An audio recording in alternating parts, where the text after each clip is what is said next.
கிறிஸ்துக்கள் அன்பான சகோதர சகோதரிகளே, உங்களுடைய யாவரையும் நம்முடைய பிதாவாகிய தேவனுடைய நாமத்தினாலும் நம்முடைய ஆண்டவர் இயேசு கிறிஸ்து நாமத்தினாலும் உங்களுக்கு கிருபையும் சமாதானம் உண்டாவதாக என்று வாழ்த்துகிறேன். இந்த நாளிலே நாம் என்ன செய்தி பார்க்கிறோம் என்றால், வேதத்தில் நாம் 2 வசனங்களை படிக்கப் போகிறோம். இந்த வசனங்களிலே ஏன் இப்படிப்பட்ட முரண்பாடு இருக்கிறது என்பதை குறித்து நாம் பார்க்க போகிறோம். வேதத்தை குறித்து சொல்லும்போது ஆண்டவர் இயேசு கிறிஸ்து சொல்லுகிறார், லூக்கா 16:17, வேதத்தில் ஒரு எழுத்தின் உறுப்பு அவமாய் போவதை பார்க்கிலும் வானமும் பூமியும் ஒழிந்து போவது எளிதாயிருக்கும் என்று ஆண்டவர் இயேசு சொல்லுகிறார்.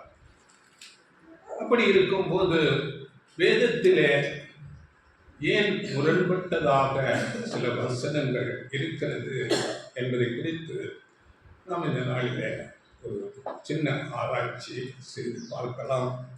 அப்படியே ஏசாயா புஸ்தகத்தில் நாம் படிக்கும்போது 42ஆம் அதிகாரம் 21ஆம் வசனத்தில் வேதத்தை முக்கியப்படுத்தி அதை மகிமை உள்ளதாக்குவார் என்று வேதத்தை குறித்து அவ்வளவு மேன்மையாக பேசப்பட்டிருக்கிறது. அப்படியே சங்கீதம் 138:2 கூட, உமது சகல பிரஸ்தாபத்தை பார்க்கலாம், உமது வார்த்தையை நீர் மகிமைப்படுத்தி இருக்கிறீர் என்று தேவனுடைய வார்த்தை, தேவனுடைய எல்லா சிருஷ்டிகளை பார்க்கலாம் வார்த்தையை மகிமைப்படுத்தி மேன்மைப்படுத்தி வைத்திருக்கிறார். அப்படி இருக்கும்போது வேதத்திலே ஏன் முரண்பாடுகள்? நாம் இப்பொழுது 2 வசனத்தை படிக்க போகிறோம். ஒன்று பழைய ஏற்பாட்டில் 2 ராஜாக்களின் புஸ்தகத்தில் 2ஆம் அதிகாரம் 11ஆம் வசனம். அங்கே நாம் பார்க்கும்போது எலியா சுழல் காற்றிலே பரலோகத்துக்கு எழுந்து போனார், எடுக்கப்பட்டார் என்று அந்த வசனம் சொல்லுகிறது. படிக்கிற வசனம், அவர்கள் பேசிக்கொண்டு நடந்து போகையில் இதோ அக்கினி ரதமும் அக்கினி குதிரைகளும் அவர்கள் நடுவாக வந்து இருவரையும் பிடித்தது. எலியா சுழற்காட்டிலே பரலோகத்துக்கு ஏறி போனார். எலியா சுழற்காட்டிலே பரலோகத்துக்கு ஏறி போனார், பரலோகத்துக்கு ஏறி போனார் என்று வசனம் சொல்கிறது. ஆனால் புதிய ஏற்பாட்டிலே ஒரு வசனம் படிக்க போகிறோம். பரலோகத்திலிருந்து வந்த நம்முடைய ஆண்டவர் இயேசு கிறிஸ்து அதை சொல்கிறார். அதை குறித்து படிங்கள். யோவான் 3ஆம் அதிகாரம் 13ஆம் வசனம், பரலோகத்திலிருந்து இறங்கினவரும் பரலோகத்தில் இருக்கிறவருமான மனுஷகுமாரனே இல்லாமல் பரலோகத்துக்கு ஏறினவன் ஒருவனும் இல்லை. பார்த்தீங்களா? ஆண்டவர் இயேசு கிறிஸ்து என்ன சொல்லுகிறார்? பரலோகத்துக்கு இறங்கினவரும், அதாவது பரலோகத்திலிருந்து இறங்கினவர் நம்முடைய ஆண்டவர் இயேசு கிறிஸ்து. அந்த பரலோகத்தில் இருக்கிறவர் அந்த வார்த்தை அது ஒரிஜினல்ல இல்லை, அதை சேர்க்கப்பட்டது. அதை நான் இன்னொரு மொழிபெயர்ப்புல திருத்தப்பட்ட மொழிபெயர்ப்பில் எப்படி இருக்குது என்றால், விண்ணகத்திலிருந்து இறங்கி வந்துள்ள மானிட மகனை தவிர வேறு எவரும் விண்ணகத்திற்கு ஏறி சென்றது இல்லை, பரலோகத்துக்கு யாருமே வரவில்லை என்று பரலோகத்திலிருந்து வந்து ஆண்டவர் இயேசு கிறிஸ்து சொல்கிறார். அப்போ பழைய ஏற்பாட்டில் அங்கே எலியா பரலோகத்துக்கு ஏறி போனார் என்று வசனம் சொல்லுகிறது. இதை எப்படி எடுத்துக்கொள்ளலாம்? இன்றைக்கு பெரும்பாலான கிறிஸ்தவர்கள் எலியா பரலோகத்துக்கு போனார் என்றே நம்புகிறார்கள்.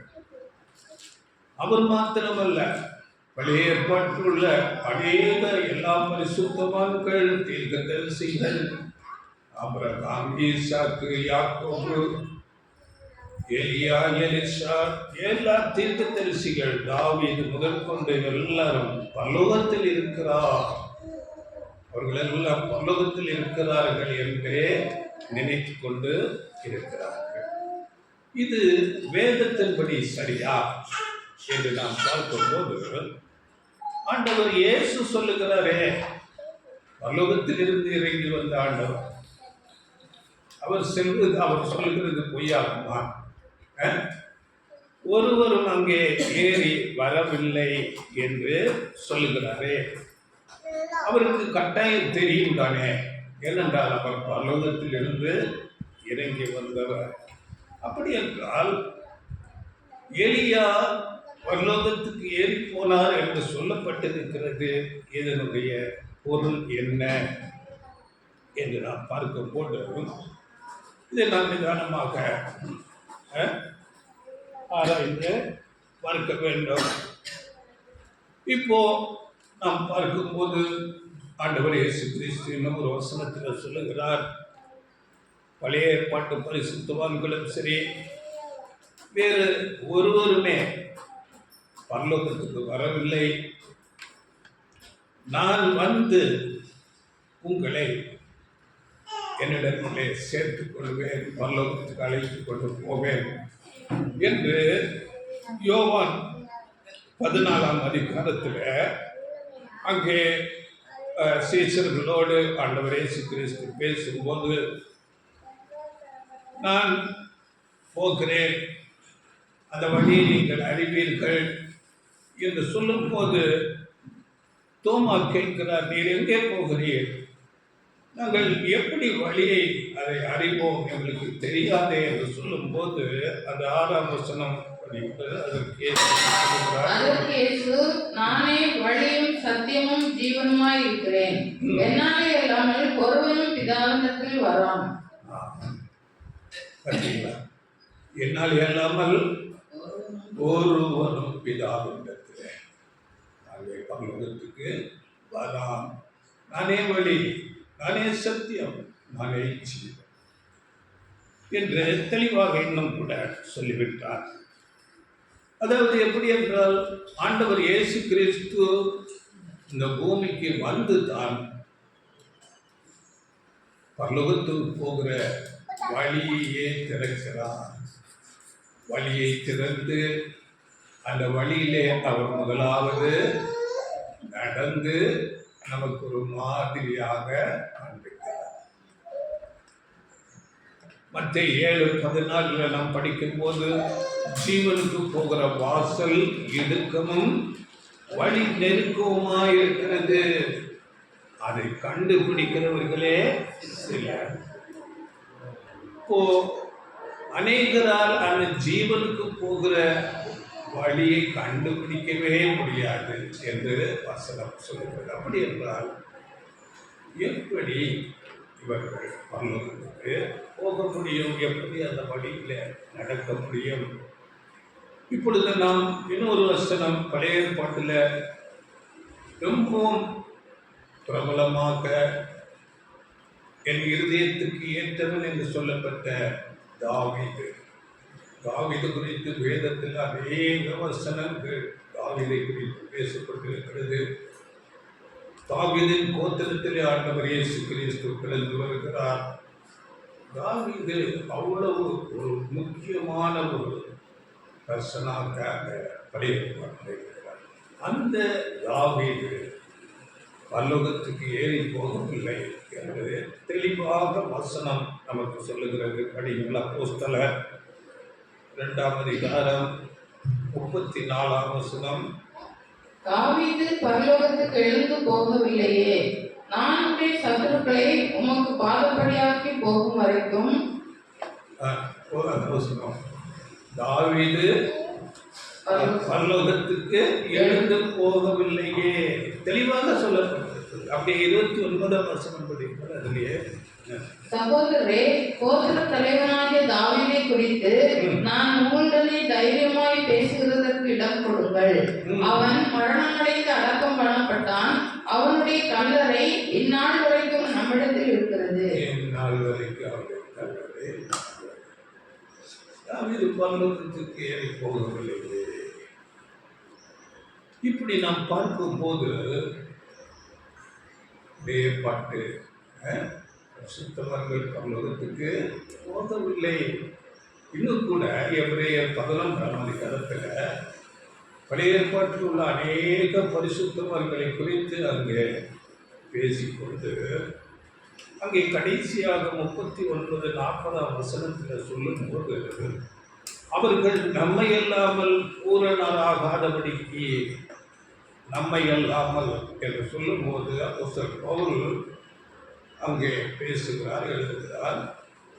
நம்மை என்றால் சபையை குறித்து பேசுகிறார். நம்மை அல்லாமல் பூரணராகாதபடிக்கு விசேஷித்த நன்மையான ஒன்றை தேவன் நமக்கொன்று முன்னதாக நியமித்திருக்கிறார் என்று சொல்கிறார். படிகள வசனம் 38, 39, 40.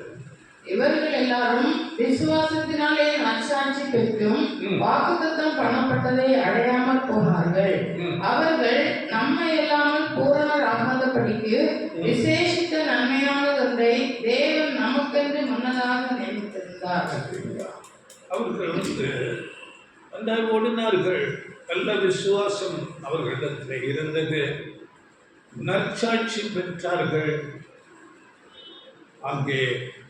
ஆனாலும் அவர்கள் வாக்குத்தத்தம் பண்ணதை அடையவில்லை என்று சொல்லப்பட்டிருக்கிறது. பழைய ஏற்பாட்டு பரிசுத்தவான்கள் அநேகரை குறித்து நாம் அறிந்திருக்கிறோம். அவர்கள் விசுவாசம் எப்படிப்பட்டதாக இருந்தது. தான் பெற்ற மகனைய பலியாக அங்கே ஒப்புக் கொடுக்கிற அளவுக்கு ஆபிரகாமிடத்திலே விசுவாசம் இருந்தது. தானியேலை குறித்து நாம் படிக்கிறோம். தன் ஜீவன் அங்கே சிங்கக்கவிலே அவர் போனாலும் பரவாயில்லை என்று குறிப்பிட்ட விசுவாசத்தை காண்பித்து விட்டார்கள். அப்படியே சாத்ராக், மேஷாக், ஆபேத்நேகோ இன்னும் அநேக பரிசுத்தவான்களை நாம் பார்க்கிறோம். அவர்கள் தங்கள் ஜீவனை கொடுக்கிற அளவுக்கு விசுவாசம் உடையவர்களாக இருந்தார்கள். அதுதான் இங்க சொல்லப்பட்டிருக்கிறது. அவர்கள் விசுவாச ஓட்டத்தை நன்றாக ஓடினார்கள், நற்சாட்சி பெற்றார்கள். அங்கே நாம் அந்த வசனத்திலே படிக்கும் போது நிந்தைகளையும் அடிகளையும் கட்டுகளையும் காவல்களையும் அனுபவித்தார்கள். பட்டயத்தால் வெட்டப்பட்டார்கள். உபத்திரவங்களையும் துன்பத்தையும் அனுபவித்தார்கள். ஆனாலும் வாக்குத்தத்தம் பண்ணப்பட்டதை அவர்கள் பெறாமல் இருக்கிறார்கள். எல்லாரும் மரித்து மரணம் என்ற நித்திரையில இருக்கிறார்கள். இதை நாம் நன்றாக புரிந்து கொள்ள வேண்டும்.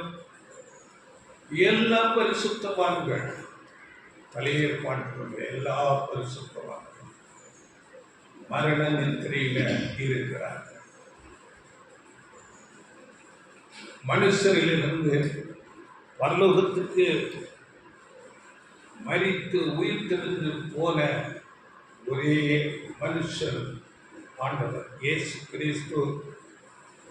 அவர் மனுஷனாக இருந்தார். முழுமையாக 33 வருடங்கள் இந்த பூமியிலே மனுஷனோடு மனுஷனாக சுற்றி திரிந்தார். அவர் எல்லா மனுஷர்களைப் போல மரித்தார். அங்கே சிலுவை அவமானத்தின் சின்னமாக பயங்கரமான ஒரு கொடுமையான மரணத்தை அனுபவித்தார். மரணம் எவ்வளவு வேதனை உள்ளது. அப்படிப்பட்ட மரணத்தை அவர் ருசி பார்த்தார் என்று வேதம் சொல்கிறார்.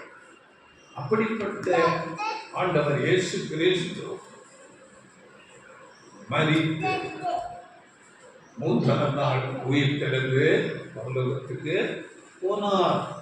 இதை குறித்து 1 கொரிந்தியர் 15ஆம் அதிகாரம் 20ஆம் வசனத்துல கிறிஸ்துவோ மரித்தோரிலிருந்து எழுந்து நித்திரை அடைந்தவர்களில் முதல் பலன் ஆனார். நித்திரை மரணம் ஒரு நித்திரைக்கு ஒப்பிட்டு தூக்கம் போல. அப்படி அந்த மரண நித்திரையிலிருந்து எழுந்த முதல் பலன் ஆண்டவர் இயேசு கிறிஸ்து. இன்னொரு வசனம் அதை குறித்து படிங்கள். வெளிப்படுத்தல் விசேஷம் 1ஆம் அதிகாரம் 5ஆம் வசனம்.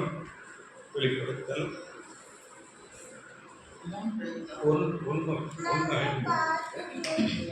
உண்மையுள்ள சாட்சியும் மரித்தோரிலிருந்து முதல் பிறந்தவரும் பூமியின் ராஜாக்களுக்கு அதிபதியுமாகிய இயேசு கிறிஸ்துவினாலும் உங்களுக்கு கிருபையும் சமாதானமும் உண்டாவதாக. பார்த்தீங்களா? ஏன் சொல்லப்பட்டிருக்கிறது? உண்மையுள்ள சாட்சியம், மரித்தோரிலிருந்து எழுந்து முதல் பிறந்தவர், மரணத்திலிருந்து முதலாவது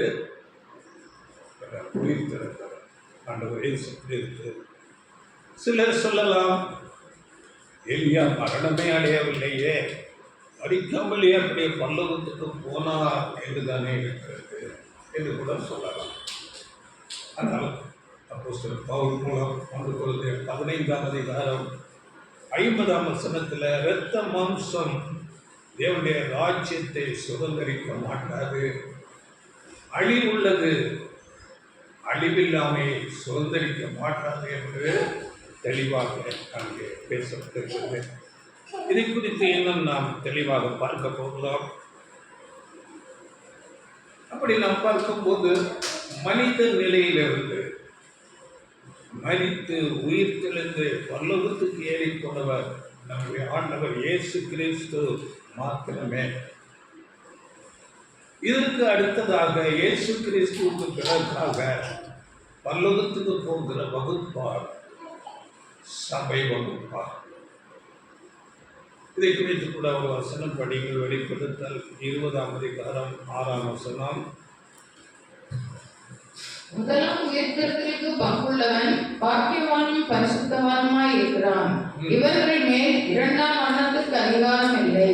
இவர்கள் தேவனுக்கும் கிறிஸ்துவுக்கும் முன்பாக ஆசாரியராய் இருந்து அவருடைய கூட 1000 வருஷம் அரசாங்குவார்கள். இந்த வசனம் சபை குறித்து சொல்லப்பட்டிருக்கிறது. இவர்கள் முதலாவது உயிர்த்தெழுவார்கள். அப்படி என்றால் உயிர்த்தெழுதல்ல ஒரு வரிசை இருக்கிறது. ஆண்டவர் இயேசு கிறிஸ்துவுக்கு பிறகு அடுத்த உயிர்த்தெழுதல் சபை வகுப்பார். அதன் பிறகு திரள் கூட்டம் என்று ஒரு வகுப்பார் இருக்கிறார்கள், முற்பிதாக்கள் இருக்கிறார்கள். அதன் பிறகு உலக வகுப்பார். இப்படியாக உயிர்த்தெழுதல்ல ஒரு வரிசை இருக்கிறது. அதுதான் அப்போஸ்தலர் பவுல் பேசும்போது 1 கொரிந்தியர் 15:23 அவனவன் தன் தன் வரிசையில் உயிர்ப்பிக்கப்படுவான். அவர் வருகையில் அவருடையவர்கள் முதலாவது உயிர்ப்பிக்கப்படுவார். தன் தன் வரிசையில மரணத்திலிருந்து உயிர்த்தெழுந்து வருவார். உயிர்த்தெழுதல் ஒரு வரிசை இருக்கிறது. இந்த உயிர்த்தெழுதல் எல்லாம் எப்பொழுது நடக்கும் என்று நாம் பார்க்கும்போது எல்லாம் ஆண்டவர் இயேசு கிறிஸ்துவின் 2ஆம் வருகை பிறகு.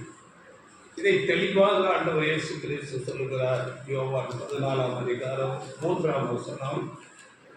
யோவான் 14:3 நான் போய் உங்களுக்காக ஸ்தலத்தை ஆயத்தம் பண்ணின பின்பு நான் இருக்கிற இடத்திலே நீங்களும் இருக்கும்படி நான் மறுபடியும் வந்து உங்களை என்னிடத்தில் சேர்த்துக் கொள்ளுவேன். நான் மறுபடியும் வந்து உங்களை என்னிடத்திலே சீசர்களிடத்திலே பேசுகிறார். சீசர்கள் தான் அப்போஸ்தலர்கள், சபைக்கு பிள்ளை. அவர்களிடத்திலே நான் வந்து உங்களை என்னிடத்திலே சேர்த்து வந்து என்றால் 2ஆம் வருகையிலே வந்து அவர்களை சேர்த்துக் கொள்வார். இப்படியாக பல வசனங்கள் பழைய ஏற்பாட்டு பரிசுத்தவான்கள் சபைக்கு முன்னதாக உயிர்த்தெழவோ இல்லாவிட்டால் பரலோகம் போகவே முடியாது என்று இருக்கிறது. அப்போ பழைய ஏற்பாட்டு பரிசுத்தவானான எலியா, தேவனுடைய மனுஷன், தேவனுடைய தீர்க்கதரிசி எப்படி பரலோகத்துக்கு போனார் என்பதை குறித்து நாம் பார்க்கலாம். பரலோகம் என்றால் இங்கிலீஷில் ஹெவன் என்று மொழிபெயர்ப்பு செய்திருக்கிறார்கள். இதற்கு 2 அர்த்தம் இருக்கிறது. முதலாவது ஒரு அர்த்தம் உதவாக்கி தேவன் இருக்கிற பரலோகம், இதை ஹெவன் என்று சொல்லலாம். இரண்டாவது பூமியை சுற்றியுள்ள வானமண்டலம், வானம், காற்று மண்டலம், ஆகாயம் என்று சொல்லப்படுகிற இந்த பகுதியை கூட இங்கிலீஷில் ஹெவன் என்று மொழிபெயர்த்திருக்கிறார். இதை நாம் நன்றாக புரிந்து கொள்ள வேண்டும். அப்படி என்றால் வானம், ஆகாய மண்டலம், பரலோகம் எல்லாவற்றையும் ஹெவன் என்று ஆங்கிலத்தில் மொழிபெயர்த்திருக்கிறார். இதற்கு ஒரிஜினல் ஒரு பழைய ஏற்பாடு எபிரேய மொழியில் எழுதப்பட்டது. ஒரிஜினல் எபிரேய வார்த்தை பரலோகமானாலும் சரி, ஆகாய மண்டலம், வானம் என்ற எல்லா வார்த்தைக்கும் ஒரிஜினல் எபிரேய வார்த்தை சமயம் என்கிற ஒரு வார்த்தை. SHAMAYM, சமயம் என்கிற ஒரு வார்த்தை. இதை குறித்து சில வசனங்களை நாம் பார்க்கலாம், எப்படி மொழிபெயர்க்கப்பட்டிருக்கிறது என்று நாம் ஒரு சில வசனங்களை பார்க்கலாம். ஆதியாகமம் 1ஆம் வசனத்தில், 1ஆம் அதிகாரம் 1ஆம் வசனத்தில், ஆதியிலே தேவன் வானத்தையும் பூமியையும் சிருஷ்டித்தார். இங்கே வானம் என்று சொல்லப்படுகிறது. இதை இங்கிலீஷில் பார்க்கும்போது, in the beginning God created the heavens and earth. heaven என்று மொழிபெயர்க்கிறார். வானத்தை heaven என்று மொழிபெயர்க்கிறார். அதே ஆதியாகமம் 1ஆம் அதிகாரம் 20ஆம் வசனத்தில், ஆகாய விரிவிலே பறக்கும் பறவைகளையும் என்று இருக்கிறது. இதை இங்கிலீஷில் ஹெவன் என்று மொழிபெயர்த்திருக்கிறார்கள். அப்படியே 1 ராஜாக்கள் 18ஆம் அதிகாரம் 45ஆம் வசனத்தில், அதற்குள்ளாக வானம் மேகங்களினாலும் காற்றினாலும் கருத்து பெருமழை உண்டாயிற்று. இங்கே வானம் மேகங்களினாலும் காற்றினாலும் கருத்து என்று வருகிறது. இங்கு கூட அந்த சமயம் என்கிற அந்த எபிரேய வார்த்தை தான் பயன்படுத்தியிருக்கிறார்கள். இங்கே வானம் என்றே மொழிபெயர்த்திருக்கிறார்கள். அப்படியே யோசுவா 8ஆம் அதிகாரம் 20ஆம் வசனத்தில், ஆயியின் மனுஷர் பின்னிட்டு பார்த்தபோது இதோ பட்டணத்தின் புகை ஆகாய மண்டலத்தில் எழுப்புகிறதை கண்டார்கள் என்று. அங்கே ஆகாய மண்டலம் என்று இருக்கிறது. இதை கூட அதே சமயம் என்கிற அந்த எபிரேய வார்த்தை இங்கிலீஷில் ஹெவன் என்று மொழிபெயர்த்திருக்கிறார். இங்கெல்லாம் சரியாக மொழிபெயர்த்திருக்கிறார்கள். அதே போலத்தான் 1-2 ராஜாக்கள் அங்கே எலியா சொல்லும் போது 2 ராஜாக்கள் 2:11, எலியா சுழல் காட்டிலே பரலோகத்துக்கு ஏறி போனார். இந்த பரலோகம் என்பது கூட அந்த சமயம் என்கிற அந்த எபிரேய வார்த்தை. இங்கே ஆகாயத்தில் இல்லாவிட்டால் வானத்துக்கு ஏறி போனான் என்றுதான் மொழிபெயர்த்திருக்க வேண்டும். இப்படி மொழிபெயர்ப்பில் அநேக குறைபாடுகள் இருக்கிறது. இதை நாம் சரியாக புரிந்து கொள்ள வேண்டும். இவைகளை குறித்து நாம் அநேக மொழிபெயர்ப்புகள் இருக்கிறது. இவைகளை நாம் தேடி பார்க்கும் போது ஏதாவது மொழிபெயர்ப்பில் சரியாக மொழிபெயர்த்திருக்கிறார்களா என்று பார்க்கும் போது ஒரு ஆங்கில மொழிபெயர்ப்பில் சரியாக மொழிபெயர்த்து எழுதியிருக்கிறார்கள். அது என்ன மொழிபெயர்ப்பு என்றால், இங்கிலீஷில் ஹீப்ராய்க் ரூட்ஸ் பைபிள் என்று சொல்லப்படுகிற ஒரு இங்கிலீஷ் டிரான்ஸ்லேஷன். இது எபிரேய மொழிபெயர்ப்பிலிருந்து நேரடியாக இங்கிலீஷுக்கு டிரான்ஸ்லேஷன் பண்ணியிருக்கிறார்கள். இதில் எப்படி எழுதப்பட்டிருக்கிறது என்றால், Elijah went up in a whirlwind to the sky. வானத்துக்கு ஏறி என்று சொல்லப்பட்டிருக்கிறது. அதனால எலியாவை இப்படி ஆகாயத்திலே தேவன் தூக்கி இன்னொரு இடத்திலே எங்கேயோ கொண்டு போய் வைத்திருக்கிறார். இதற்கு அநேக ஆதாரங்கள் இருக்கிறது. இதை குறித்து நாம் பார்க்க போகிறோம். எலியா பரலோகத்துக்கு போயிருக்கவே முடியாது என்று நாம் ஒரு 5 ஆதாரங்களை வேதத்திலிருந்து தெளிவாக பார்க்க போகிறோம். முதலாவதாக இந்த 2 ராஜாக்கள் 2:11 எலியா சுழல் காற்றிலே பரலோகத்துக்கு ஏறி போனார் என்று சுழல் காற்று பற்றி பேசப்பட்டிருக்கிறது. சுழல் காற்று என்பது இந்த காற்று மண்டலத்துக்கு உள்ளே தான் இருக்கும். சுழல் காற்று அவர் சுழல் காற்றிலே பரலோகத்துக்கு அப்படி என்றால் இந்த காற்று மண்டலத்தை குறித்து நாம் அறிந்து கொள்ள வேண்டும். இந்த பூமிக்கு மேல காற்று மண்டலம் பலவிதமான அடுக்குகளிலே இருக்கிறது.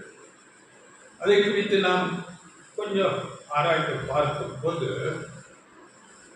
10 to 12 கிலோமீட்டர் வரை தான் அந்த காற்றின் அடர்த்தி அவ்வளவாக இருக்கும். நல்ல ஒரு அடர்த்தி பேராக அந்த காற்று மண்டலம் இருக்கும். இந்த இடத்திலே தான் சூறாவளி காற்றுகள் உண்டாகும், மழை மேகங்கள் உண்டாகும். எல்லாம் இந்த ஒரு 10 to 12 கிலோமீட்டருக்குள்ளே தான் அங்கே அந்த அடர்த்தியான காற்றிலே வைகளெல்லாம் இந்த சுழல் காற்று எல்லாம் உண்டாகும். இதை என்ன சொல்கிறார், ட்ரோபோஸ்பியர் என்ற ஒரு வார்த்தையை பயன்படுத்தும். இப்படி அநேக வார்த்தைகள் சொல்லப்பட்டிருக்கிறது. 12 அடுத்தது 50 கிலோமீட்டர் வரையிலும் ஸ்ட்ரெட்டோஸ்பியர் என்று சொல்லுகிறார்கள். இங்கெல்லாம் காற்று அவ்வளவு ஒரு அடர்த்தியாக இருக்காது, ஆக்சிஜன் கூட சரியாக இருக்காது. அங்கே போனால் மூச்சு விட முடியாத ஒரு நிலை உண்டாகும். அப்படிப்பட்ட ஒரு 50 அடுத்த 12 50 கிலோமீட்டர் வரை. அப்படியே இன்னும் போகும்போது 50 80 கிலோமீட்டர் இன்னும் போகும்போது அது மெசோஸ்பியர். இப்படி பல வார்த்தைகள் சொல்லப்பட்டு பல அடுக்குகள். இது 80 100 கிலோமீட்டர் போகும்போது தெர்மோஸ்பியர்.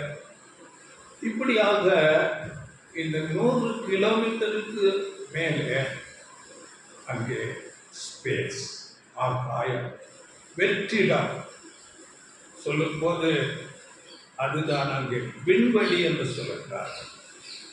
எந்த விதமான காற்று இருக்காது, ஒரே இருளாக இருக்கும். இந்த ஸ்பேஸ், இந்த ஆகாய பிரிவு விண்வெளி என்பது இது ஒரு எல்லையே இல்லாமல் பறந்து விரிந்து கிடக்கிறது. இங்கே தான் நம்ம பூமியில் நடக்கிற சேட்டலைட் எல்லாம் அங்கே சுற்றி கொண்டிருக்கும். அங்கே போனால் நட்சத்திரங்கள் பார்க்கலாம், அடுத்து சந்திரன் இருக்கும், அடுத்து அடுத்த கிரகங்கள், அடுத்து அது தாண்டி போக போக வேறு வேறு அநேக நட்சத்திரங்கள். இப்படி அந்த ஸ்பேஸ் என்று சொல்லக்கூடிய விண்வெளி ஒரு எல்லையே இல்லாமல் இருளாக அங்கே இருக்கிறது. நாம் முதலாவது அறிந்து கொள்ள வேண்டும்.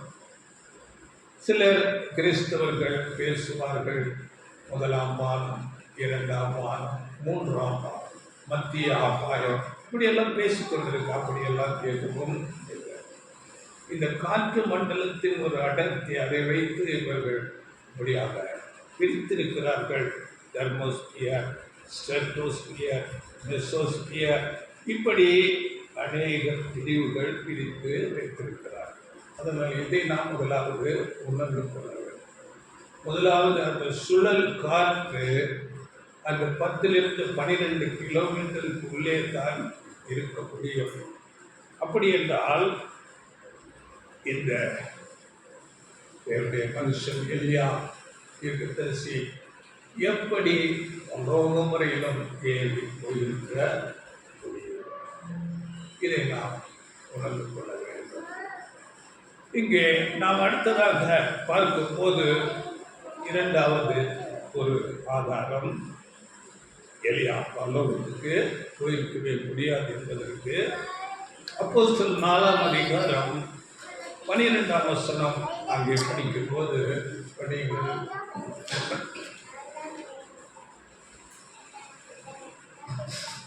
அவராலே இன்றி வேறு ஒருவராலும் ரட்சிப்பு இல்லை. நாம் ரட்சிக்கப்படும் அவராலே இன்றி வேறு ஒருவராலும் ரட்சிப்பு இல்லை. நாம் ரட்சிக்கப்படும்படிக்கு வானத்தின் கீழெங்கும் மனுஷர்களுக்குள்ளே அவருடைய நாமமே அல்லாமல் வேறொரு நாமம் கட்டளையிடப்படவும் இல்லை என்றான். அவருடைய நாமமே அல்லாமல் நாம் ரட்சிக்கப்பட வானத்திற்கு வேற எந்த நாமமும் கட்டளையிடப்படவில்லை. இயேசு இதை குறித்து சொல்லும் போது, நானே வழியும் சத்தியமும் ஜீவனுமாயிருக்கிறேன், என்னாலே அல்லாமல் ஒருவரும் பிதாவினிடத்தில் வரார். இயேசு இல்லாமல் ஒருவரும் பரலோகத்துக்கு போகவே முடியாது என்று சொல்லப்படும் போது, எலியா எப்படி பரலோகத்துக்கு போக முடியும்? ஆண்டவர் இயேசு கிறிஸ்து நாம் முதலாவதே சொன்னோம், யோவான் 14ஆம் அதிகாரத்தில் அங்கே 2லிருந்து 6 வசனங்களில் படிக்கும் போது, ஆண்டவர் இயேசு கிறிஸ்து வந்து உங்களை என்னிடத்திலே சேர்த்துக் கொள்வேன் என்று சொல்கிறார். இதை நீங்கள் படித்து பாருங்கள். அப்படியே யோவான் 10ஆம் அதிகாரம் 7லிருந்து 9 வசனங்களில், நானே வாசல், என் வழியாக ஒருவன் பிரவேசித்தால் அவன் ரட்சிக்கப்படுவான். அவன் உள்ளும் புறமும் சென்று மேய்ச்சலை, ஆண்டவர் இயேசுதான் வாசல், அல்லதுக்கு போவதற்கு வேறு வழியே இல்லை. அப்போ எலியா காலத்திலே ஆண்டவர் இயேசு கிறிஸ்து இந்த பூமிக்கு வரவில்லை. ஆண்டவர் இயேசு கிறிஸ்து இல்லாமல் எலியா எப்படி பரலோகத்துக்கு போக முடியும்? இது இரண்டாவது ஒரு ஆதாரம். மூன்றாவது ஆதாரம், ஆண்டவர் இயேசு கிறிஸ்து இந்த பூமிக்கு வந்தது, வந்து ஈடு பலி கொடுத்து மீட்கும் பொருளாக தம்மை பலியாக ஒப்பு கொடுத்து அவர் தன்னை பலியாக்கி கொண்டார். எல்லா முழு மனுக்குலத்தின் பாவத்தையும் தன்மை ஏற்றுக்கொண்டு அதற்கு ஈடு கிரயம், அதற்கு ஒரு கிரயம் செலுத்தி இந்த முழு மனுக்குலத்தையும் மரண சாபத்திலிருந்து மீட்டுக் கொண்டார். அப்படி இருக்கும்போது யாரா இருந்தாலும் அந்த மரண சாபத்துக்கு தப்பித்துக் கொள்ளவே முடியும். இப்போ இந்த பூமியில எல்லா மனுஷர்களும், ஆகாமில் இருந்து வந்த எல்லா மனுஷர்களும் ஒவ்வொரு நாளும் மரணத்துக்கு நேராக சென்று கொண்டிருக்கிறார்கள். இப்படி மரித்துக் கொண்டிருக்கிற ஜனங்கள், மனுஷன் எப்படி பரலோகத்துக்கு ஏறி போக? ஒரு வசனப்படிகள் 1 Corinthians 15ஆம் அதிகாரம் 20லிருந்து 22 வசனங்களில் இதை நாம் படிக்கலாம். படியுங்கள். கிறிஸ்துவோ மரித்தோரிலிருந்து எழுந்து நித்திரை அடைந்தவர்களின் முதல் பலன் ஆனார். மனுஷனால் மரணம் உண்டானபடியால் மனுஷனால் மரித்தோரின் உயிர்த்தெழுதலும் உண்டாயிற்று. ஆதாமுக்குள் எல்லாரும் மரிக்கிறது போல கிறிஸ்துவுக்குள் எல்லாரும் உயிர்ப்பிக்கப்படுவார்கள். அவனவன் தன் தன் வரிசையிலே உயிர்ப்பிக்கப்படுவான். முதல் பலனானவர் கிறிஸ்து. பின்பு அவர் வருகையில் அவருடையவர்கள் உயிர்ப்பிக்கப்படுவார்கள். அதன் பின்பு முடிவு உண்டாகும். அப்பொழுது அவர் சகல துரைத்தனத்தையும்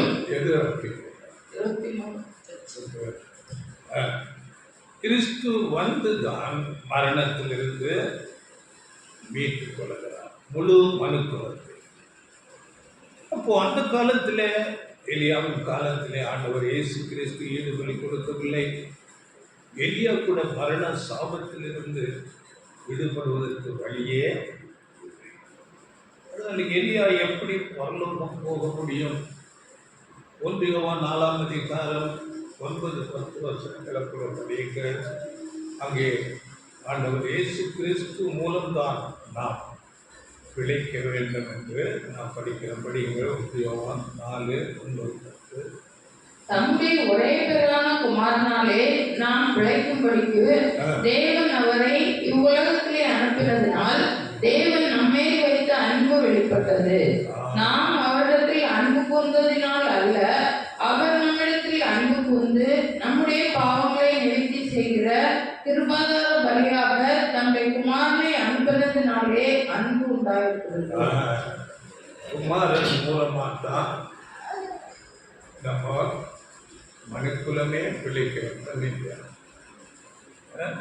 பாவங்களை நிவர்த்தி செய்கிற ஒரே கிருபாதார பலி ஆண்டவர் இயேசு கிறிஸ்து. அவர் வருவதற்கு முன்பதாக ஒருவரும் அந்த பாவத்திலிருந்து சாபத்திலிருந்து விடுபட முடியாது. மரணத்தில் இருக்கிறார்கள், மரண சாபத்திலே இருக்கிறார்கள். அப்படி இருக்கும்போது எலியா எப்படி போக? அடுத்தது 4ஆவதாக நாம் பார்க்கும்போது, இந்த பழைய ஏற்பாட்டு தீர்க்கதரிசியாகிய எலியாவின் காரியங்கள் மணவாட்டி சபைக்கு ஒரு அடையாளமாக சொல்லப்பட்டது. இந்த சுவிசேஷ யுகம் முழுவதும் உள்ள பரிசுத்தவான்கள் சபை வகுப்பார். அவர்களுக்கு நடந்த காரியங்கள் எலியாவுடைய வாழ்க்கையில நடந்ததாக, அப்படி அவங்க நடந்தது இங்கேயும் அப்படி பேரலாக நடந்து கொண்டு இருக்கிறது. இதற்கு சில உதாரணங்களை நாம் பார்க்கலாம். எலியா காலத்தில் 3 வருடமும் 6 மாதம் அங்கே மழை இல்லாத பஞ்ச காலம் இருந்தது. இது நாம் யாக்கோபு 5:17 படிக்கலாம், படிக்க வேண்டாம், படித்துக் கொள்ள வேண்டும்.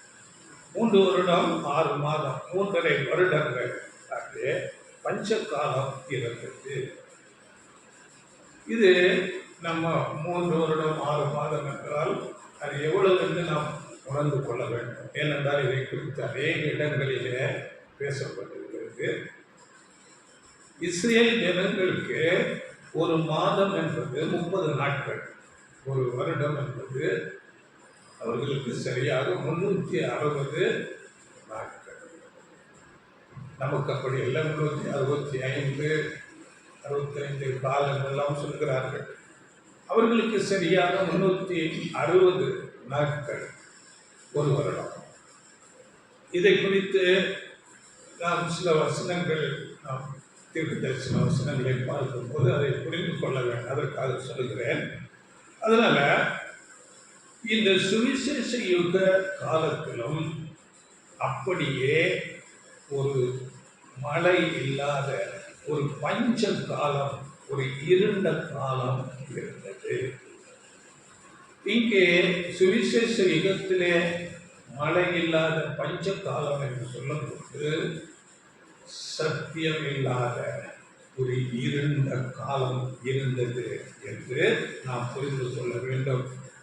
இதற்கு ஆதாரமாக வசனம் நாம் படிக்கலாம். வெளிப்படுத்தல் விசேஷத்தில் அங்கே உண்மையான சபை அங்கே வனாந்தரத்துக்கு ஓடி போகிறது. படிகள் வெளிப்படுத்தல் 12ஆம் அதிகாரம் 6ஆம் வசனம். ஸ்திரீயானவள் வனாந்தரத்துக்கு ஓடி போனால் அங்கே 1260 நாளளவும் அவளை போஷிப்பதற்காக தேவனால் ஆயத்தமாக்கப்பட்ட இடம் அவளுக்கு உண்டாயிருந்தது. ஸ்திரீயானவள் என்று சொல்லப்பட்டது அது உண்மை சபை. நாம் ஏற்கனவே வெளிப்படுத்தல் 12ஆம் அதிகாரத்தை குறித்து பேசியிருக்கிறோம். அது சபைக்குள்ளேயே ஒரு அந்த ஸ்திரீ கர்ப்பமாகி அந்த சபையிலிருந்து ஒரு மனுஷன் வருகிறான். அதுதான் அந்தி கிறிஸ்து என்று சொல்லப்படுகிற அந்த ஆன்டி கிரைஸ்ட், ஆன்டி கிறிஸ்து என்று தமிழில் சொல்லப்படுகிறான், கிறிஸ்துவுக்கு எதிரானவன் என்று இதை குறித்து நாம் ஆன்டி கிறிஸ்து பாடத்தில் நாம் எடுத்திருக்கிறோம். இந்த சபைக்குள்ளிருந்து வந்த அந்த ஆன்டி கிறிஸ்து பிறந்த பிறகு உண்மையான சபை இது அந்த சுவிசேஷ யுகம் துவங்கி முதலாம் இரண்டாம் நூற்றாண்டுகளுக்கு பிறகு இப்படி ஒரு நிலை சபைக்கு வருது. சபை வனாந்தரத்துக்கு ஓடி போகிறது. அங்கே 1260 நாளளவும், வருடம் 1260 நாளளவும் யோசிப்பதற்கு ஆகாரம் அங்கே கொடுக்கப்பட்டது. அந்த சத்தியம் கிடைக்காத அந்த பஞ்ச இருண்ட காலத்தில் கூட உண்மையான சபைக்கு அங்கே போஜனம் சத்தியம் கொடுக்கப்பட்டது. இதைத்தான் அந்த வசனம் சொல்லுகிறது. இங்கே 1260 என்பது அங்கே எலியா அந்த 3.5 வருடத்தை கிடையாது. 3.5 வருடம் என்றால் 360 அப்படியே 3 அப்படியே நம்ம பிரிக்கும் போது 1260. இதை குறித்து தானியேலில் பார்க்கும்போது இதே அந்த வசனம் தீர்க்க தரிசனமாக படிக்க வேண்டாம். தானியேல் 12:6-7 காலம், காலங்கள், அரை காலம் என்று அங்கே சொல்லப்படுது. காலம் என்றால் 1 வருடம், காலங்கள் என்றால் 2 வருடம், அப்படி 3 வருடம், அரை காலம் என்றால் 6 மாதம், அரை வருடம். இப்படியாக அந்த ஒரு அடையாள பாசையிலே அங்கே பேசப்பட்டிருக்கிறது. அதனால சத்தியம் கிடைக்காத ஒரு பஞ்ச காலம் சுவிசேஷ யுகத்தில் இருந்தது. இன்று வரையிலும் அது இருக்கிறது. மெஜாரிட்டி சபைகளில் சத்தியமில்லை, இருளில் இருக்கிறார்கள், இருந்த காலத்தில் இருக்கிறார்கள். ஆனால் உண்மையான சபைக்கு யாரை கொண்டாவது தேவன் இந்த சத்தியங்களை கொடுப்பார். அது யார் மூலமாக, எந்த சேனல் மூலமாக கிடைக்குமோ அது தேவனால் கிடைக்கும்படி ஏற்படுத்தலாம். அது எப்படி என்றால் நமக்கு தெரியும். அங்கே இஸ்ரேலில் அங்கே பஞ்ச காலத்தில் எலியா போஷிக்கப்படுறார். காகத்தை கொண்டு போஷிக்கப்படுறார். காகம் மனுஷனத்தில் இருக்கிறத பிடுங்கி சாப்பிடும் பார்த்தீங்களா. ஆனால் தேவன் அந்த காலத்தை கொண்டு போஷிக்கிறார். அங்கே அதை கேரித் என்று சொல்லப்படுகிற ஆற்று தண்ணீரை குடிக்கிறார். அங்கே அந்த மழை இல்லாததுனால அந்த ஆறு கூட வற்றி போகும்போது அங்கே சாரிபாத் என்ற விதவை மூலமாக போஷிக்கப்படுவதை குறித்து நமக்கு தெரியும். ஒன்று ராஜாக்கள் 17ஆம் அதிகாரத்தில் இதை படித்துக் கொள்ளுங்கள். இப்படி அன்றைக்கு எப்படி எலியா அந்த பஞ்சகாலத்திலே போஷிக்கப்பட்டாரோ அப்படியே இன்று வரை சத்தியம் கிடைக்காத இருண்ட காலம், பஞ்ச காலம் அப்படி இருந்தாலும் உண்மையான சபைக்கு, உண்மையான எலியா வகுப்பாருக்கு சத்தியம் தேவன் கொடுத்து கொண்டே இருக்கிறார். அது யார் மூலமாவது? இதுதான் அங்கே எலியாவுக்கு நடந்தது. இந்த சுவிசேஷ யுகத்தில் நமக்கு ஒரு நிழலாக இருக்கிறது. அடுத்ததாக நாம் பார்க்கும்போது எலியா இஸ்ரேல் தேசத்தில் அங்கே விக்கிரக வணக்கத்துக்கு எதிராக தேவனுடைய ஒரு மனுஷனாக தீர்க்கதரிசியாக இருந்து கொண்டு அங்கே அநேக காரியங்களை செய்து கொண்டு இருக்கிறார். அப்பொழுது அந்த எலியாவுக்கு எதிராக அந்த இஸ்ரேல் ராஜா ஆகாப், அவருடைய மனைவி எசபேல், இவர்கள் எலியாவை எப்படியாவது அழித்து விட வேண்டும் என்று முயற்சி செய்து கொண்டே இருக்கிறார்கள். எலியாவை அழித்து விட வேண்டும் என்ற ஒரு பெரு முயற்சி எடுத்துக் கொண்டிருந்தார்கள். ஆனால் தேவனால் எலியா பாதுகாக்கப்பட்டார். அப்படியே இந்த சுவிசேஷ யுக காலத்திலே, அதாவது புரிந்து கொள்ள வேண்டும், இந்த சுவிசேஷ யுக காலத்தில் மதமும் அரசாங்கமும் சேர்ந்து செயல்படுகின்ற கிறிஸ்தவ ராஜ்யங்களும் போப்பசியும் சேர்ந்து கொண்டு ஏராளமான பொய் போதனைகளை சபைக்கு கொண்டு வந்து சத்தியத்துக்கு நிற்கிற உண்மையான சபை வகுப்பாரை கொடுமைப்படுத்திக் கொண்டு உபத்திரவப்படுத்திக் கொண்டு துன்புறுத்திக் கொண்டு இருந்தார்கள். மேலும் நாம் அந்திகிறிஸ்து பாடத்தில் நாம் இதை எடுத்திருக்கிறோம். இதில் இருக்கிறது, இதை நீங்கள் கேளுங்கள். இப்படி அந்த எலியாவுக்கு அங்கே ஆகாப் ராஜா அவருடைய மனைவி ஏசபேல் மூலமாக அங்கே துன்பம் வந்தது போல இந்த சுவிசேஷ யுகத்திலும் சபை துன்புறுத்தப்பட்டது. போப்பசி மூலமாகவும் கிறிஸ்தவ கிறிஸ்தவ ராஜ்யங்கள் மூலமாக துன்பத்துக்கு உள்ளானார். அப்படியே அடுத்ததாக நாம் பார்க்கும்போது அந்த எலியாவுக்கு அங்கே பஞ்ச காலம் முடிய போகிறது. அப்பொழுது எலியா தன்னை வெளிப்படுத்தி கொண்டு அங்கே ஒரு பெரிய சீர்திருத்தத்தை செய்கிறார். அங்கே நாம் படிக்கும் போது 1 ராஜாக்கள் 18ஆம் அதிகாரத்தில் இருக்கிறது. அங்கே ஒரு பெரிய ஒரு காரியத்தை எலியா தீர்க்கதரிசி அங்கே செய்கிறார்.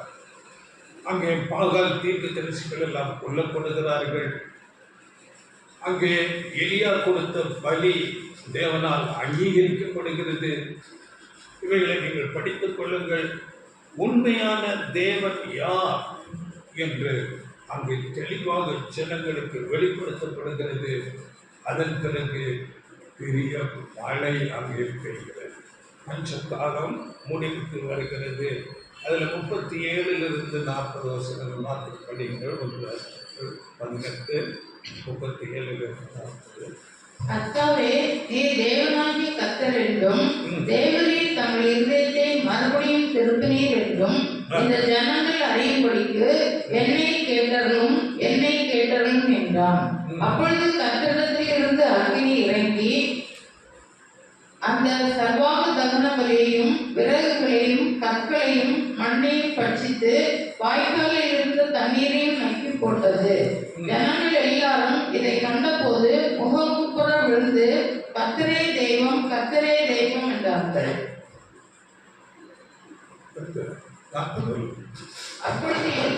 அப்பொழுது எலியா அவர்களை நோக்கி, நீங்கள் பாகாலின் தீர்க்கதரிசிகளில் ஒருவனும் தப்பி போகாதபடிக்கு அவர்களை பிடியுங்கள் என்றான்.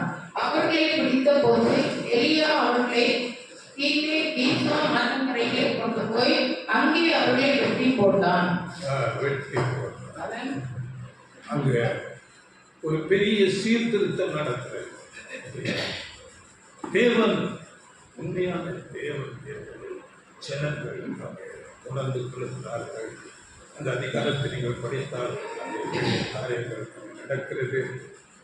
அங்கே எலியா கொடுத்த அந்த பலி அப்படியே தேவனால் வானத்தில் இருந்த அக்கினி இறங்கி எல்லாவற்றையும் பட்சித்து போடுகிறது. அதில் ஜனங்கள் எல்லாம் முகமுற்ற உழுந்து உண்மை தேவனை அறிந்து கொள்கிறார்கள். எலியா தீர்க்கதரிசி அங்கே அந்த பாகால் தீர்க்கதரிசிகளே வெட்டி போடுவார். இப்படி ஒரு பெரிய சீர்திருத்தம் அங்கே நடக்கிறது. அப்படியே இப்போ சுவிசேஷ யுகம் முடிவுக்கு வரும்போது இன்றைக்கு பல வருடங்களாக உண்மையான சபை வகுப்பாரால் சத்தியம் அங்கே சுட்டி காட்டப்படுகிறது. அநேக தவறான போதனைகள் என்பதை அங்கே சுட்டி காட்டி ஒரு சீர்திருத்தம் நடந்து கொண்டே. அப்போ உண்மையான சபை வகுப்பார் இந்த சத்தியத்தை எங்கிருந்தாலும் அதை கேட்டு உணர்ந்து கொள்வார்கள், ஏற்றுக்கொள்வார்கள். இப்போ எலியாவின் வேலை அந்த தேவனுடைய வேலை முடிவடைந்த பிறகு எலியா எலிசா 2 பேரும் அங்கே நடந்து போகும்போது அங்கே பிரிக்கப்படுகிறார். நமக்கு இதை நாம் அறிந்து கொள்ள வேண்டும். எலியா என்றால் சபை வகுப்பாரை அடையாளப்படுத்துகிறது. எலிசா திரள் கூட்டம் என்ற ஒரு வகுப்பாரை அடையாளப்படுத்துகிறது. இது வெளிப்படுத்தல் 7ஆம் அதிகாரத்தில் இருக்கிறது. 9-10 வசனங்களிலே திரள் கூட்டம் பற்றி பேசப்பட்டிருக்கிறது. இதை நாம் உணர்ந்து கொள்ள வேண்டும். சங்கீதம் 45 கூட 13 - 15 வசனங்களிலே அங்கே சபை வகுப்பாரை மணவாட்டி என்றும், அங்கே திரள் கூட்ட வகுப்பாரை தோழிகள், அந்த மணவாட்டியோடு ஒருவர் தோழிகளாக அங்கு அடையாளப்படுத்தி பேசப்படுகிறது. இதை நாம் உணர்ந்து கொள்ள வேண்டும். அப்படி அங்கே எலியா எலிசா 2 பேரும் பிரிக்கப்படுகிறார்கள். அதுதான் 2 ராஜாக்கள் 2:11. இதோ அக்கினி ரதமும் அக்கினி குதிரைகளும் அவர்கள் நடுவாக வந்து இருவரையும் பிரித்தது. எலியா சுழல் காற்றிலே ஆகாயத்துக்கு அக்கினி ரதம், அங்கே அக்கினி குதிரைகள். அக்கினி அக்கினி அக்கினி என்றால் அது ஒரு உபத்திரவம், துன்பத்தை அடையாளப்படுத்துகிறதா இருக்கிறது.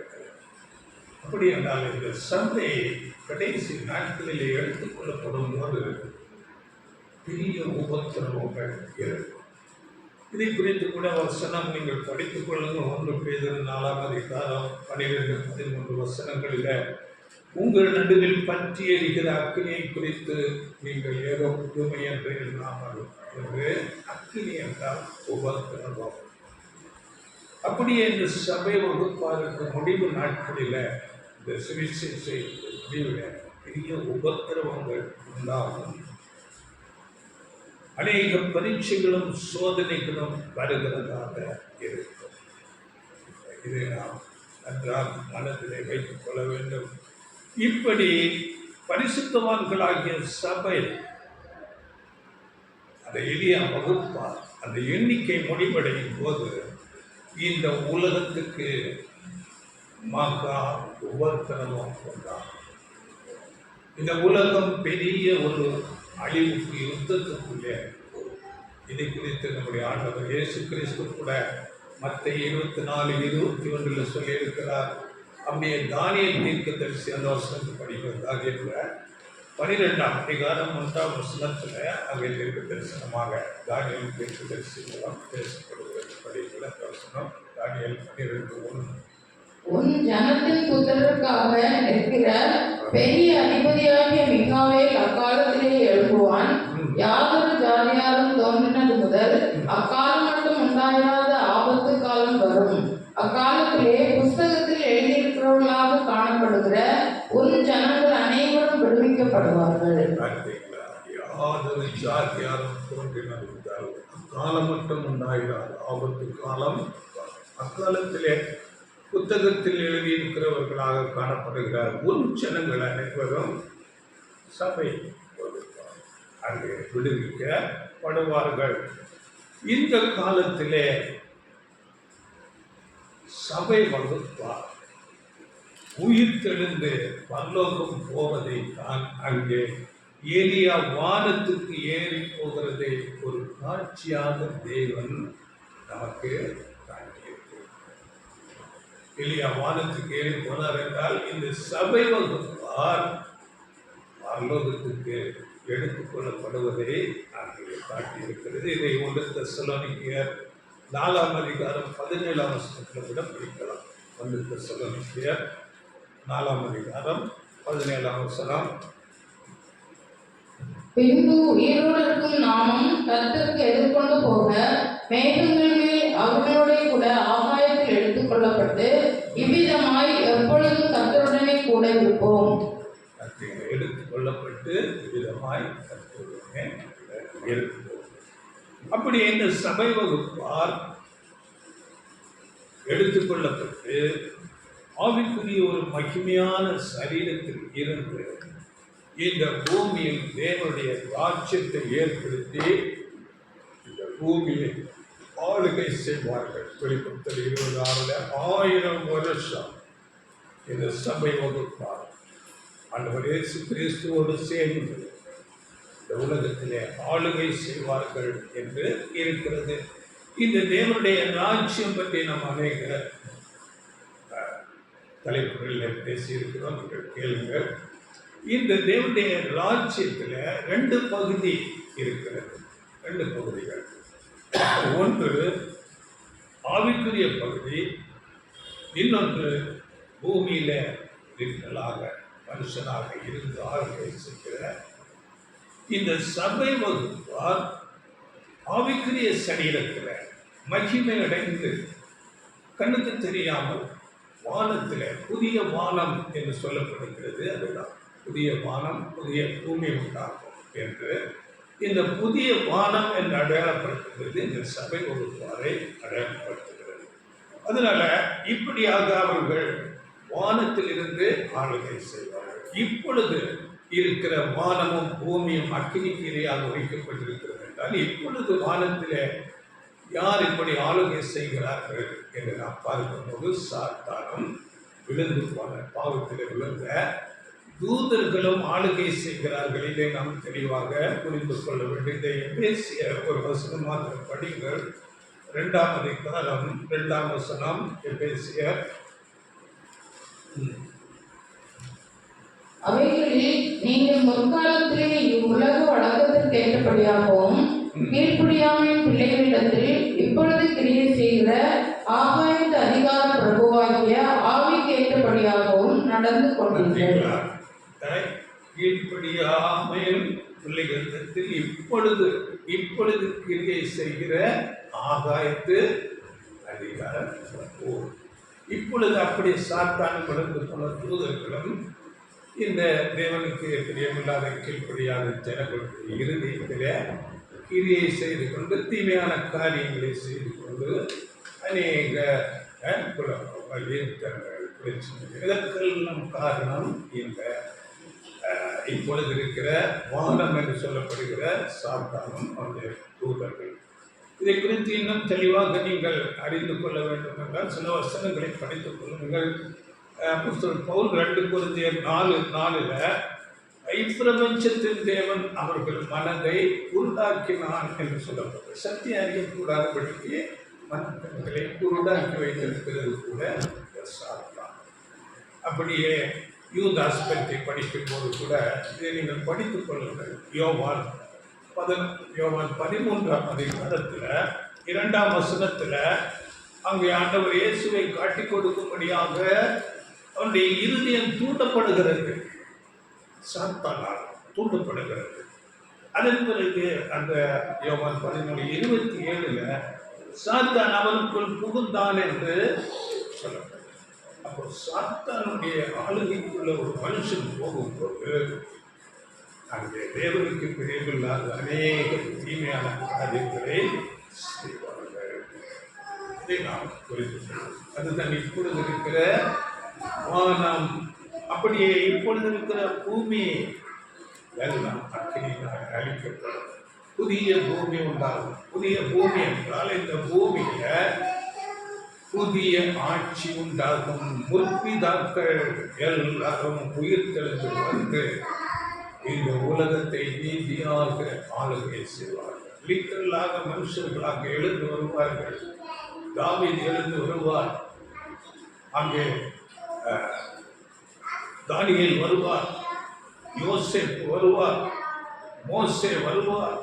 இப்படி அநேக பரிசுத்தவான்கள் தங்களை அந்த சத்தியத்துக்கு சாட்சியாக நின்று தங்களை நிரூபித்தவர்கள் எல்லாரும்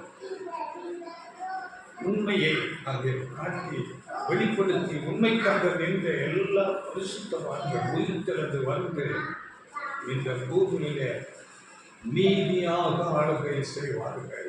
இது புதிய பூமி, புதிய வானம்.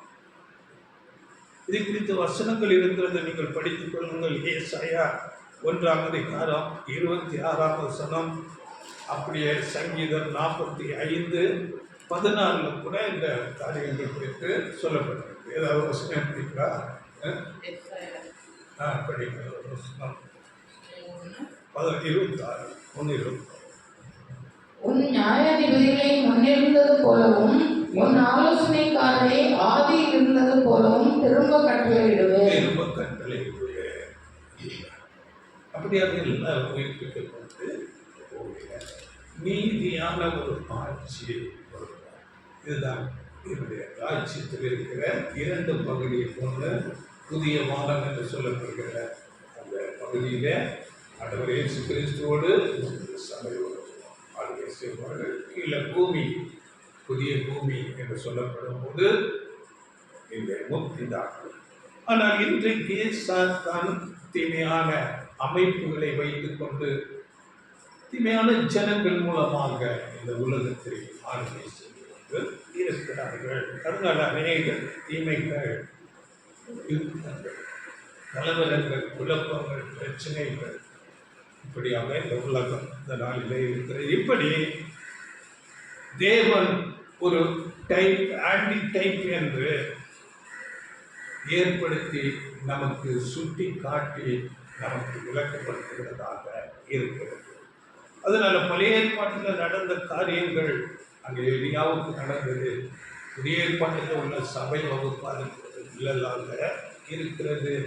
இவைகளெல்லாம் இந்த சுவிசேஷ யுகத்துக்கு ஒரு முன் அடையாளமாக இது ஒரு ஆதாரம். அடுத்ததாக 5வது ஒரு ஆதாரம் இருக்கிறது. அதை நாம் சிம்பிளாக பார்த்து பிடிக்கலாம்.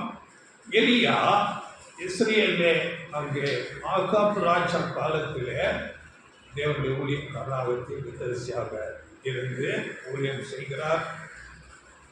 அப்படியே அதே காலகட்டத்தில் அங்கே யூதா தேசத்தில் ஆசா என்ற ஒரு ராஜா யூதா தேசத்தை ஆளுகை செய்கிறார்.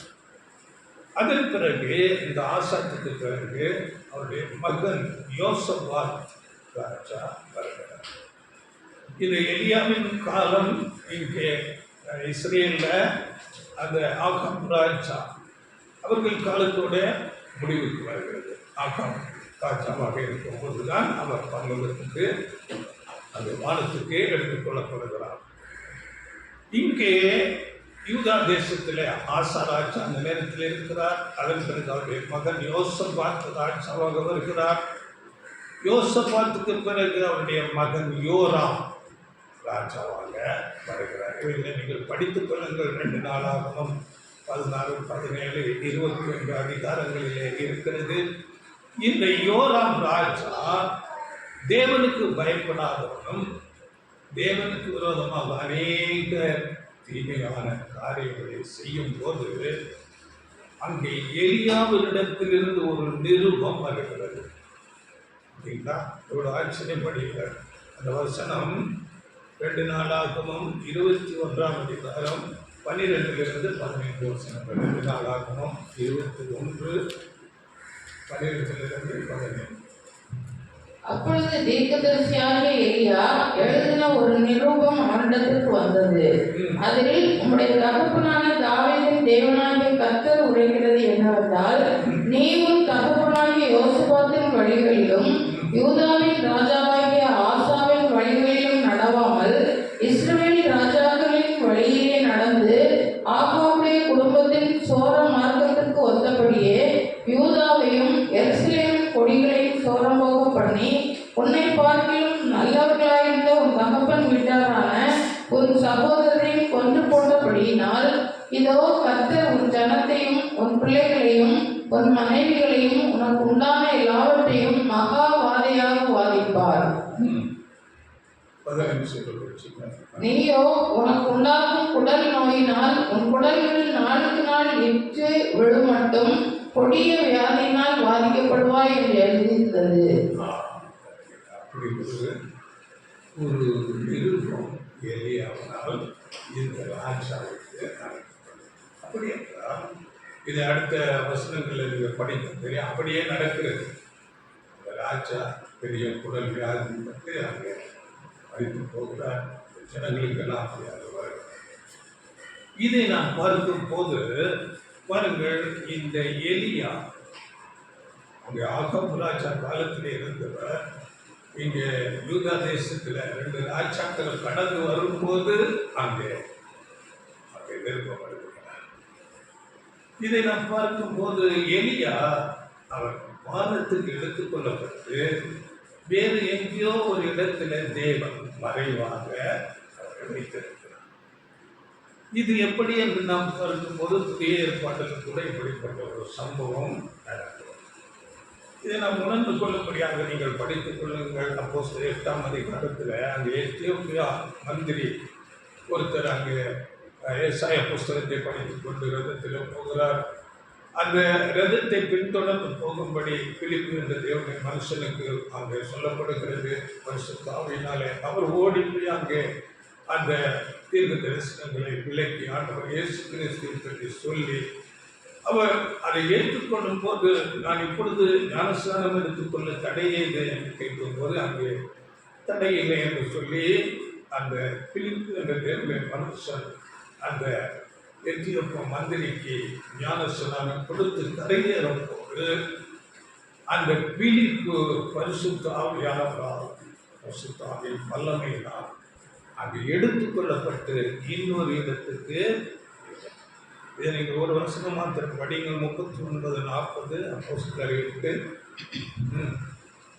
அவர்கள் தண்ணீரிலிருந்து கரையேறின பொழுது கர்த்தருடைய ஆவியானவர் பிலிப்பை கொண்டு போய் விட்டார். மந்திரி அப்புறம் அவனை காணாமல் சந்தோஷத்தோட தன் வழியே போனான். பார்த்தீங்களா? அது எங்கேயோ எடுத்துக்கொண்டு வேறொரு இடத்துல கொண்டு போய்விட்டு அவர் அங்கே அடுத்த ஊழியத்தை இது பரிசுத்த ஆவியின் ஒரு வல்லமையினாலே தேவன் அப்படியாக செய்கிறார். அப்படியே எலியாவை எங்கேயோ ஒரு அடையாளமாக ஏற்பட்டு சபை வகுப்பார் எப்படி பல்லவத்துக்கு எடுத்துக்கொள்ளப்படுவார்களோ அப்படி ஒரு அடையாளமாக நிழலாட்டமாக அந்த காரியத்தில் அங்கே நடந்து கொண்டு இதை நாம் சரியாக புரிந்து கொள்ள வேண்டும். புரிந்து கொள்ளும் போது எலியா வானத்துக்கு ஏறி போனார் என்பது தான் அங்கே சரியாக இருக்கும். அப்படி ஆண்டவர் இயேசு கிறிஸ்து சொன்னது போல அங்கே மனுஷகுமாரனே அல்லாமல் பரலோகத்துக்கு ஏறினவன் ஒருவரும் இல்லை. இந்த 2 வசனங்களும் சரியாக. அதனால இது வேதத்தில் எந்த விதமான ஒரு முரண்பாடும் இல்லை. வேத வசனம் நான் படித்த முதலாவது சொன்னது போல ஆண்டவர் இயேசு சொன்னது போல வேதத்தின் ஒரு எழுத்தின் உருப்பாவமாய் போவதை பார்க்கலாம். வானமும் பூமியும் ஒளிந்து போவது அவ்வளவு தேவன் வார்த்தைகளை முக்கியப்படுத்தி இருக்கிறார். அதனால எந்த விதமான முரண்பாடும் வேதத்திலே இல்லை. அதை நாம் மொழிபெயர்ப்பு செய்யும் போதும் நாம் புரிந்து கொள்ளுகிற விதத்திலும் அநேக முரண்பாடுகள் இருக்கிறது அல்லாமல் வேறு ஒன்றும் இல்லை. இதை நாம் நன்றாக புரிந்து கொள்ள வேண்டும். இப்படிப்பட்ட ஒரு மகிமையான ஒரு சத்தியத்தை இந்த நாளிலே நமக்கு விளங்கிக் கொள்ளுகிற தேவனுக்கும் ஆண்டவர் இயேசு கிறிஸ்துவுக்கும் துதியும் கனமும் மகிமையும் உண்டாவதாக என்று சொல்லி உங்களை நான் வாழ்த்துகிறேன். வார்த்தைகளை வாய்ப்பு கேளுங்கள். ஆசீர்வதிப்பாராக.